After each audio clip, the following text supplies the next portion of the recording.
Upon loading into the world of Teyvat and getting our first glimpse into the nation of Mondstadt, we soon get 3 characters completely for free: Amber, Kaya, and Lisa.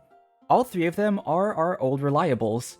Amber helped players like the Torches, Lisa taught players how to play Genshin with only one hand, and Kaya helped players to ice bridge across water, and also how to do that with only one hand. Unfortunately, all starter units have the curse of quickly getting shot down in the meta. After all, a free unit that's powerful isn't going to help sell some premium characters. But for this video, we're going to give all of them some love, as the topic will be signature weapons for our beloved starter units. All of my usual disclaimers, timestamps, social media links, and music credits are down below. Also, for anyone who's unaware, captions are available in my videos, so you can turn those on if you need it. I also sometimes put hidden messages if you enjoy secret digging. But with everything out of the way, let's get started. I'm not lazy. I just know to save my energy for when I need it most. Out of the 3 characters, Lisa has quite a few unique mechanics that allowed me to make a specialized weapon for her. However, only one mechanic was a viable choice in the end. She has the special tap skill which applies conductive stacks, making her cast her skill 3 times to activate. But we already have Kagura's Verity, and her C6 removes that mechanic altogether, which would become anti-synergistic for later constellations. Her conductive stacks would also fall under a unique status effect or mark, which is a mechanic Genshin hasn't really covered or expanded upon. However, I covered it in my video featuring Mona, so a repeat of that weapon would be kinda boring.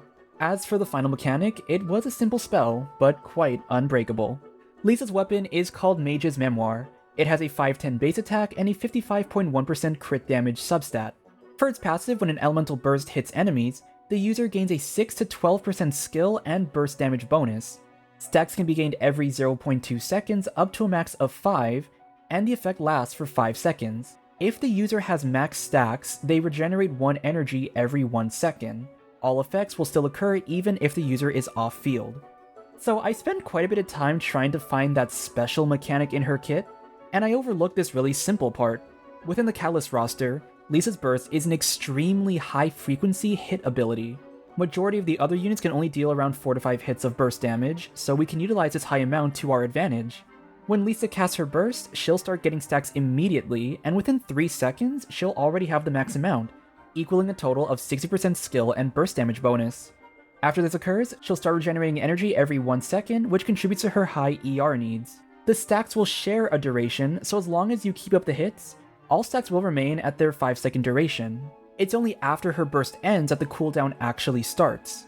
Lisa should be able to generate around 17 energy per rotation, as long as you maximize her uptime.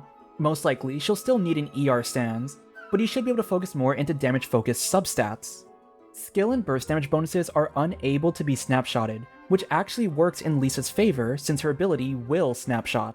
Abilities that naturally snapshot sometimes have tighter rotation flexibility since you have to apply certain stat bonuses before casting their ability, but even if the ability is snapshottable, if the stat bonus is non-snapshottable, it means you can rest assured that she'll continue to ramp up the bonus over time. So who else can best use it? You want units who have high frequency and burst damage, as well as units who specialize in skill or burst damage stats. Ningguang with a properly set up burst can hit about 12 times. They hit pretty frequently, but assuming the timing lines up for all of the hits, the first 5 will be part of the ramping up bonus, and the other 7 will have the full 60% bonus. And while she may not need energy, the bonus is still nice to have. Klee also has a consistent bonus, allowing her to generate full stacks and maintain it. Her damage is pretty all around, so her basic attacks don't benefit from the weapon. I tried out a simulated damage calculation and found that her featured weapon, Lost Prayer, does still have a 4% overall damage increase compared to the Lisa weapon. To be honest though, since Lost Prayer is an outdated standard pull, I wouldn't have really cared if Lisa's weapon became Klee's new best in slot. For other characters, a few of them can use the bonus, but they won't benefit as strongly. Wriothesley and Wanderer have 5-hit bursts, meaning they can gain a ramping up bonus on their burst, as well as 5 energy, but their main sources are in basic attacks, which the weapon doesn't buff. Yae and Sucrose's bursts only hit 4 times, so they can't even get the full bonus, and they also don't even get the energy bonus. Baijo and Mizuki have consistent burst hits, but their personal damage is very negligible, so this weapon isn't going to do much for them. Going back to Lisa, this weapon covers her main role as a skill or burst DPS, providing extra damage in those aspects, and it also lightly addresses some energy needs of hers. That'll do it for her section, so next up is Kaya. Come on, let's get moving. We're not frozen in place after all. Kaya has a very general playstyle as a cryo sub-DPS. I wanted to try my best to avoid stepping into a cryo-related niche for his weapon, since it's meant to be my last resort. Fortunately, I found that his A1 is a passive that includes self-healing, and that niche is pretty limited within the sword roster. His sword is going to be called Eclipse's Lost Illusion. It'll have a 565 base attack and a 36.8% crit damage substat. For its passive, when the user heals or overheals themselves, they gain a 0.2 to 0.4% elemental damage bonus of their element for every 1% crit damage they have. This effect lasts for 15 seconds. Considering the fact that self-healing is rare in the sword roster, especially for damage-based units, I made the passive duration extremely generous, so that it wouldn't be limited to just Kaya. The bonus benefits him much more in a freeze team, since you get a lot of crit rate from the Blizzard set. It allows you to invest more in crit damage, resulting in more cryo damage. However, it's perfectly usable in a reverse melt comp, and I'm sure people who invested in a Kaya melt build have a solid crit ratio anyway. Compared to an R1 Mistsplitter, an R5 Eclipse is around 4% better, which is relatively balanced. Since Kaya snapshots, you do have to run a standard skill into burst combo to make use of the bonus, but this shouldn't be that much of an issue, especially if you funnel his own particles into him. For alternative users, starting off, Lynette is the only unit who doesn't have consistent self-healing. When she hits enemies with her skill, she heals herself one time, and her burst won't snapshot. Since the sword has a longer duration, she can still make use of the passive for her full burst uptime. Next up, Clorinde makes incredible use of the sword because her skill grants self-healing based on her Bond of Life, and I made sure to run the numbers comparing it to her signature. Regardless of whether you build crit rate or crit damage on the main stat, it doesn't surpass her own sword, but even if it's not a new best in slot, it's still one of her best 4-star options. Furina's A1 has a team-wide heal, which naturally includes self-heal, so even while in her Uja state, she can proc the passive on herself. The main caveat is that she needs to be on field with the sword to properly get the bonus. Also, she's HP scaling, so the high base attack and crit damage is going to hinder her synergy a little bit. Xingqiu's A1 can technically heal himself if he's on field, but it requires some finessing to get the effect, and you'd have better luck with a different sword as a result. Kuki, Bennett, Jean, and Qiqi can also trigger this, but they're usually supports, so this won't be good for personal damage. Also, if Bennett's above 70% HP, he's not healing himself at all. Finally, we have Traveler.